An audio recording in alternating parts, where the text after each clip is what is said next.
Di sebuah kerajaan megah di Timur Tengah, sebuah istana berdiri dengan kemewahan yang tak tertandingi. Dinding-dindingnya terbuat dari marmer putih berhiaskan ukiran emas, memancarkan kejayaan seorang pemimpin yang dikenal sebagai Sultan Khalid. Sultan Khalid, yang dikenal memiliki kekuasaan tak terbatas, menjadi simbol otoritas di negeri itu. Namun di balik semua gemerlapnya, terdapat sisi gelap yang jarang diketahui oleh rakyatnya. Sultan Khalid adalah pria yang angkuh, sombong, dan tak segan menggunakan kekuasaannya untuk menjatuhkan siapa saja yang dianggapnya mengganggu ketenangan hidupnya. Para pelayan di istana seringkali menjadi korban amarahnya. Tak terkecuali Ani, seorang tenaga kerja wanita TKW asal Jombang, Indonesia, yang baru beberapa bulan bekerja di istana itu. Dengan harapan membawa kebahagiaan bagi keluarganya di kampung, Ani datang ke negeri itu dengan penuh optimisme. Namun siapa sangka, mimpi indah itu perlahan berubah menjadi mimpi buruk yang mengerikan. Pagi itu, istana dikejutkan dengan hilangnya salah satu perhiasan berharga milik Sultan Khalid. Kalung berlian yang konon bernilai jutaan dirham tak ditemukan di tempat biasanya. Sultan Khalid, yang merasa terhina dan marah, memanggil semua pelayan istana untuk berkumpul di aula megah. Dengan tatapan tajam, ia mulai menginterogasi mereka satu persatu. Suasana tegang menyelimuti ruangan itu. Para pelayan bergetar ketakutan di bawah tatapan dingin sang sultan. Ketika giliran Ani tiba, ia mencoba menjelaskan bahwa dirinya tidak tahu menahu soal perhiasan itu. Namun Sultan Khalid, yang dikenal keras kepala dan penuh prasangka, langsung menunjuk Ani sebagai tersangka utama. "Kamu, wanita dari kampung itu, pasti yang mencuri," teriaknya dengan nada penuh kemarahan. Ani terkejut mendengar tuduhan itu. Ia mencoba membela diri, tetapi kata-katanya tenggelam dalam suara sultan yang penuh emosi. Tanpa bukti, tanpa penyelidikan lebih lanjut, Sultan memerintahkan pengawalnya untuk menangkap Ani dan mengurungnya di penjara istana. Ani yang malang hanya bisa menangis dalam gelapnya sel penjara. Hatinya hancur, merasa dunia telah menghukumnya tanpa alasan. "Ya Allah, apa salahku? Mengapa aku diperlakukan seperti ini?" Lirihnya dalam doa. Di sisi lain, Sultan Khalid merasa puas dengan keputusannya. Baginya, permasalahan telah selesai, dan ia dapat melanjutkan hidupnya tanpa gangguan. Namun, apa yang tidak disadari Sultan adalah bahwa keadilan ilahi tidak pernah tidur. Keluarga Ani di Jombang yang mendengar kabar ini juga merasakan kesedihan mendalam. Bu Ani menangis setiap malam, memohon kepada Tuhan agar kebenaran segera terungkap. Dalam doanya, ia memohon perlindungan untuk putrinya dan meminta agar Allah menunjukkan jalan keluar dari penderitaan ini. Mereka tidak memiliki kekuatan untuk melawan Sultan, tetapi mereka percaya bahwa doa adalah senjata paling ampuh yang dimiliki oleh orang-orang yang teraniaya. Beberapa hari setelah Ani dipenjara, Sultan Khalid mulai merasakan sesuatu yang aneh pada tubuhnya. Rasa sakit yang tiba-tiba menyerang bagian perutnya membuatnya terguncang. Awalnya, ia mengira itu hanya sakit perut biasa akibat makanan yang dikonsumsinya. Namun rasa sakit itu semakin hari semakin parah, hingga ia kesulitan berdiri. Setiap kali ia mencoba makan atau minum, rasa sakit itu bertambah hebat. Malam-malamnya menjadi penuh penderitaan. Ia bahkan tak bisa tidur, terjaga dalam kegelapan dengan tubuh yang berkeringat dingin. Pelayan istana mulai khawatir melihat kondisi Sultan yang semakin memburuk. Mereka memanggil dokter istana untuk memeriksa Sultan. Namun, dokter tersebut tidak menemukan penyebab pasti dari rasa sakit itu. "Mungkin ini hanya masalah pencernaan biasa." "Yang mulia," kata sang dokter dengan nada ragu. Sultan Khalid, yang biasanya arogan, kini terlihat lemah dan tak berdaya. Ia mulai merasa bahwa ada sesuatu yang lebih besar sedang terjadi dalam hidupnya. Ketika rasa sakit tak kunjung mereda, Sultan memutuskan untuk menjalani pemeriksaan lebih mendalam. Dokter istana menggunakan teknologi canggih untuk memindai tubuhnya. Hasilnya membuat semua orang di ruangan itu terkejut. "Yang mulia, ada benda asing di dalam perut Anda," ujar dokter dengan nada penuh kehati-hatian. Sultan Khalid terbelalak mendengar kata-kata itu. "Apa maksudmu benda asing? Apa yang ada di tubuhku?" tanyanya dengan nada panik. Dokter menunjukkan gambar dari hasil pemindaian. Di layar terlihat jelas benda-benda tajam menyerupai paku tersebar di dalam tubuh Sultan. Jumlahnya tidak sedikit, dan mereka berada di tempat-tempat yang seharusnya mustahil dimasuki benda-benda seperti itu. Sultan Khalid merasa tubuhnya gemetar. Ketakutan mulai menyelimuti dirinya. Ia tidak mengerti bagaimana benda-benda itu bisa berada di dalam tubuhnya. Para pelayan yang menyaksikan kejadian ini mulai berbisik-bisik, membicarakan kemungkinan bahwa ini adalah hukuman atas perbuatannya. "Mungkin ini karma karena memfitnah Ani," bisik salah seorang pelayan kepada temannya. Namun Sultan Khalid yang penuh rasa gengsi menolak untuk percaya bahwa ini adalah akibat dari tindakannya. Ia masih berusaha mencari alasan lain yang lebih masuk akal, meski di dalam hatinya ia mulai merasa bahwa keadilan ilahi sedang berbicara. Rasa sakit yang dialami Sultan Khalid semakin tak tertahankan. Ia yang sebelumnya dikenal sebagai penguasa yang tegas, kini hanya bisa meringkuk di atas tempat. Tidurnya yang megah, peluh membasahi wajahnya yang pucat, sementara tangan gemetarnya mencengkeram perutnya yang terasa seperti terbakar. "Keluarkan benda ini dari tubuhku." Jerit Sultan di tengah malam yang hening membuat seluruh penghuni istana terbangun. Para pelayan bergegas masuk ke kamarnya dengan wajah penuh kecemasan. Namun tak satu pun dari mereka berani mendekat. Ketakutan melingkupi mereka, takut bahwa Sultan yang dalam keadaan lemah bisa melampiaskan amarahnya kapan saja. Sultan Khalid yang biasanya memancarkan aura kekuatan, kini tampak seperti pria yang kehilangan seluruh harga dirinya. Dokter istana yang kembali dipanggil mencoba memberikan obat pereda nyeri, tetapi tidak ada yang berhasil. Setiap kali dokter menyentuh bagian perut Sultan untuk memeriksa lebih lanjut, Sultan menjerit seolah-olah ribuan jarum menusuk kulitnya.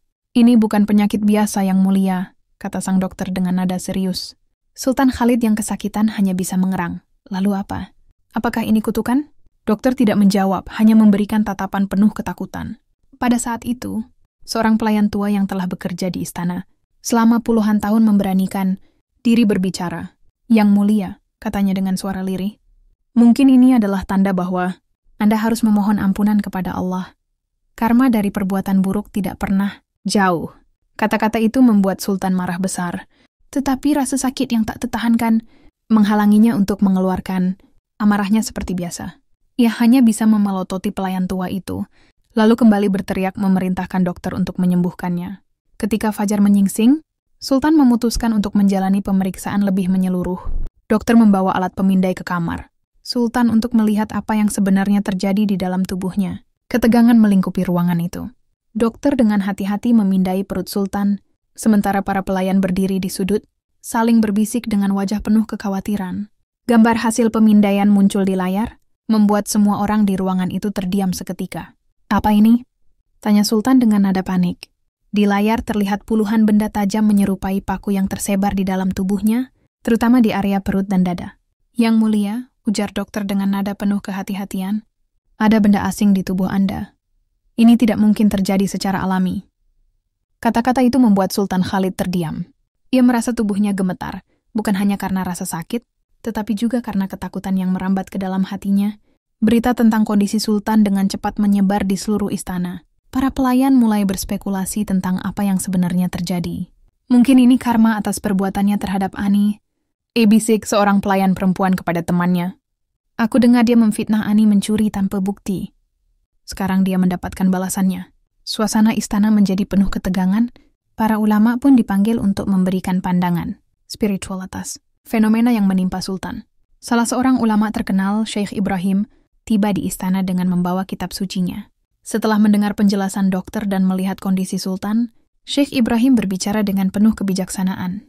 "Yang Mulia," katanya, "Allah tidak akan menzalimi hambanya. Jika ini adalah ujian, maka sabarlah. Namun, jika ini adalah balasan atas perbuatan, maka bertobatlah." Kata-kata itu menusuk hati Sultan, tetapi ia masih enggan mengakui kesalahannya. Di tengah pergulatan batinnya, Sultan Khalid memutuskan untuk memanggil Ani ke hadapannya. Ia ingin tahu apakah benar wanita itu telah mengutuknya. Dengan tangan terborgol dan wajah penuh luka akibat perlakuan kasar. Selama di penjara, Ani dibawa ke kamar Sultan. "Ani," ujar Sultan dengan suara lemah, "katakan padaku, apa yang kau lakukan padaku? Apakah ini ulahmu?" Ani yang sejak awal tidak mengerti apa yang sedang terjadi hanya menatap Sultan dengan mata penuh air mata. "Yang Mulia," katanya dengan suara gemetar, "saya tidak pernah melakukan apapun. Saya hanya berdoa kepada Allah untuk kebenaran. Jika ini yang terjadi, mungkin ini kehendaknya." Mendengar jawaban itu, Sultan Khalid merasakan sesuatu yang belum pernah ia rasakan sebelumnya, rasa bersalah. Namun, ego dan keangkuhannya masih menghalanginya untuk meminta maaf. Ia hanya memalingkan wajahnya dan meminta para pelayan untuk membawa Ani kembali ke sel. Namun di dalam hatinya, ia tahu bahwa kebenaran perlahan mulai terungkap. Setelah Ani dibawa kembali ke sel, Sultan Khalid terdiam dalam keheningan yang mencekam. Kata-kata Ani terus terngiang di benaknya. "Saya hanya berdoa kepada Allah untuk kebenaran." Hati kecil Sultan mulai merasa bahwa ada sesuatu yang salah dalam dirinya. Namun, keangkuhannya masih terlalu besar untuk mengakui kesalahan itu. Di tengah pikirannya yang berkecamuk, rasa sakit di perutnya kembali menyerang dengan kekuatan yang lebih hebat. Kali ini, bukan hanya perutnya yang terasa seperti ditusuk-tusuk, tetapi seluruh tubuhnya, terutama di bagian dada dan punggung. Jeritan Sultan menggema di seluruh istana, membuat para pelayan berlari ketakutan ke kamarnya. Dokter dipanggil kembali dengan tergesa-gesa, tetapi bahkan mereka hanya bisa menggelengkan kepala, tak mampu menemukan solusi untuk penderitaan sang sultan. Yang mulia, ini di luar kemampuan kami, ujar salah seorang dokter dengan suara gemetar. Sultan yang dilanda rasa putus asa mulai berpikir, apakah ini benar-benar azab dari Allah? Di sisi lain, di dalam selnya yang gelap, Ani terus berdoa dengan penuh keikhlasan. Ia tidak memohon balasan bagi Sultan, tetapi meminta agar Allah memberikan keadilan dan membebaskan dirinya dari tuduhan yang tidak pernah ia lakukan. Ya Allah, Engkau Maha Adil. Tunjukkanlah kebenaran-Mu, bukan demi diriku, tetapi demi kehormatan keluargaku yang telah Kau uji, ucapnya dengan air mata berlinang. Saat itu, Ani tidak tahu bahwa doanya sedang mengguncang hati Sultan. Namun, ia juga tidak tahu bahwa sesuatu yang lebih besar sedang terjadi. Di tengah rasa sakitnya, Sultan Khalid mulai mengalami mimpi-mimpi aneh. Dalam tidurnya yang gelisah, ia melihat bayangan seorang wanita bercahaya, berpakaian sederhana dan menatapnya dengan tatapan penuh hibah. Mengapa engkau menzalimi orang yang tidak bersalah? Suara wanita itu menggema di telinganya. Sultan terbangun dengan tubuh basah oleh keringat. Mimpi itu terus menghantuinya, membuatnya semakin takut akan apa yang sedang terjadi. Hari berikutnya, Sultan memutuskan untuk memanggil Syekh Ibrahim kembali ke istana. Kali ini, ia tampak lebih rendah hati, tidak lagi penuh amarah seperti sebelumnya. Syekh, katakan padaku, apa yang harus aku lakukan? Apakah Allah telah menuliskan akhir hidupku dengan cara ini? Tanyanya dengan suara bergetar. Syekh Ibrahim menatap Sultan dengan tajam tetapi penuh kasih. Yang mulia, Allah tidak menzalimi hambanya. Jika ini adalah ujian, bersabarlah. Tetapi jika ini adalah akibat dari tindakan Anda, bertobatlah dan perbaiki apa yang telah Anda rusak. Kesombongan hanya akan membawa kehancuran. Kata-kata itu menyentuh hati Sultan yang mulai rapuh. Untuk pertama kalinya dalam hidupnya, ia merasa bahwa kekuasaannya tidak bisa menyelamatkannya dari penderitaan ini.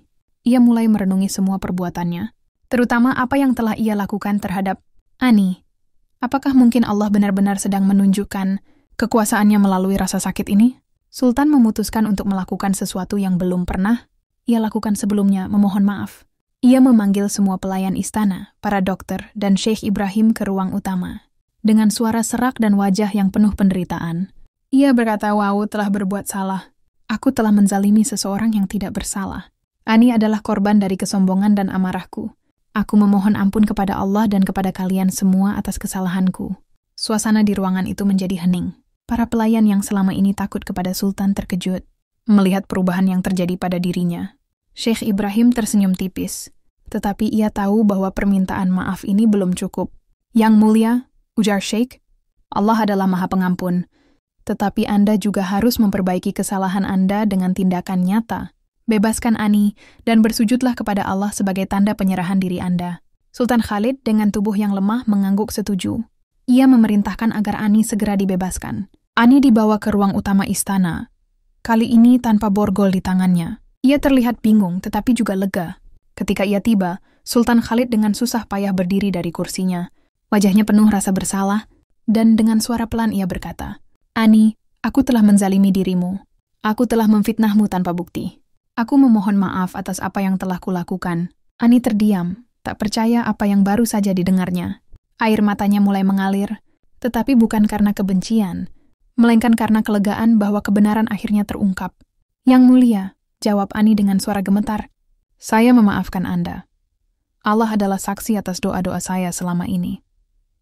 Setelah itu, Sultan Khalid, dengan panduan Syekh Ibrahim, bersujud di depan semua orang, memohon ampun kepada Allah atas segala dosanya. Perlahan, rasa sakit di tubuh Sultan mulai mereda. Namun di dalam hatinya, ia tahu bahwa perjalanan ini adalah awal dari perbaikan dirinya sebagai pemimpin dan manusia. Ani akhirnya meninggalkan istana dengan hati yang lega. Langkahnya ringan meski hatinya masih menyimpan luka akibat fitnah yang ia terima. Keluarga Ani di Jombang, yang telah lama menunggu kabar darinya, merasa bersyukur mendengar bahwa Ani akhirnya dibebaskan dan keadilan berpihak padanya. Namun di sisi lain, Sultan Khalid tidak bisa segera melupakan peristiwa itu. Tubuhnya masih lemah, dan rasa nyeri yang sesekali muncul menjadi pengingat. Betapa salahnya tindakan yang telah ia lakukan. "Ani telah memaafkanku, pikir Sultan. Tapi apakah Allah sudah menerima tobatku? Pikirannya terus berkecamuk. Syekh Ibrahim, yang menjadi saksi perubahan besar dalam hidup Sultan, mendampinginya selama proses pemulihan. Ia memberi nasihat, "Yang mulia, Allah melihat ketulusan hati. Dia Anda ingin menunjukkan tobat yang nyata. Buktikan dengan perbuatan baik yang terus-menerus. Harta Anda dapat menjadi alat untuk membantu orang-orang seperti Ani." Malam-malam Sultan Khalid masih dihantui mimpi buruk. Bayangan wanita bercahaya itu kembali muncul dalam mimpinya. Kali ini wanita itu tidak hanya menatapnya, tetapi juga berkata dengan suara lembut namun tegas, "Keadilan telah ditegakkan, tetapi tugasmu belum selesai. Jadilah pemimpin yang adil dan lindungi mereka yang lemah." Kata-kata itu terus terngiang bahkan setelah Sultan terbangun. Ia memandang sekeliling kamar mewahnya yang sunyi, merasa bahwa kemewahan itu kini tak berarti tanpa keadilan dan kasih sayang terhadap sesama. Pagi harinya ia memanggil seluruh penasihat kerajaan. "Aku ingin kalian menyusun kebijakan baru," katanya dengan nada tegas. "Mulai hari ini, istana ini tidak akan menjadi tempat di mana pekerja diperlakukan semena-mena. Kita akan memastikan keadilan untuk semua, terutama mereka yang datang dari jauh untuk mencari nafkah." Para penasihat yang terbiasa dengan amarah dan perintah keras Sultan terkejut dengan perubahan nada suaranya. Namun mereka segera memahami bahwa Sultan benar-benar ingin berubah. Ia bahkan memerintahkan untuk membentuk dewan khusus yang bertugas menangani keluhan para pekerja istana. Dewan ini akan dipimpin oleh seseorang yang bijaksana dan adil, seseorang seperti Syekh Ibrahim. Sementara itu, Sultan mulai memeriksa kembali laporan keuangan istana dan menyisihkan sebagian besar kekayaannya untuk mendirikan tempat perlindungan bagi pekerja asing yang mengalami kesulitan. Ia merasa bahwa ini adalah bagian dari tanggung jawabnya untuk menebus kesalahan yang telah ia lakukan. "Hidupku mungkin tidak panjang lagi," pikir Sultan, "tetapi aku ingin meninggalkan jejak kebaikan sebelum ajal menjemput." Di sisi lain, Ani yang telah kembali ke Jombang mencoba menjalani hidup seperti biasa. Namun, pengalaman di istana itu meninggalkan bekas yang mendalam dalam hidupnya. Ia seringkali teringat bagaimana doa-doanya dijawab oleh Allah, meski melalui cara yang tidak terduga. Hari-hari Sultan Khalid berubah menjadi lebih bermakna. Ia mulai sering mengadakan pertemuan dengan para ulama dan penasihat istana untuk membahas bagaimana ia dapat menjadi pemimpin yang lebih baik. Dalam salah satu pertemuan itu, Sultan Khalid memutuskan untuk memberikan pengampunan kepada semua pekerja istana yang sebelumnya pernah diperlakukan tidak adil, termasuk Ani. Sebagai bentuk rasa terima kasih, Sultan mengirimkan hadiah berupa emas dan surat penghormatan kepada Ani di Jombang. "Katakan padanya, hadiah ini bukan sekadar balas jasa, tetapi simbol permintaan maafku yang tulus," ujar Sultan kepada utusannya. Ketika hadiah itu sampai, Ani tidak mampu menahan air matanya, bukan karena nilainya, tetapi karena pengakuan dari Sultan, membuatnya merasa bahwa keadilan benar-benar telah ditegakkan.